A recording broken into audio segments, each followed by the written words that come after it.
వెండికి ఆశపడక నా ఉపదేశము అంగీకరించుడి.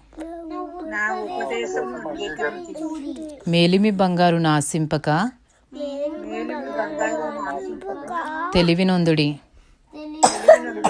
జ్ఞానము ముత్యముల కన్నా శ్రేష్టమైనది.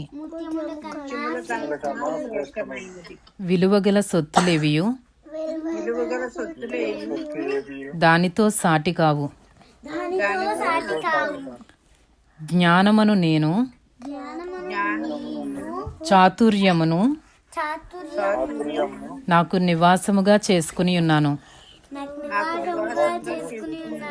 సదుపాయములు తెలుసుకొనుట నా చేతనగును.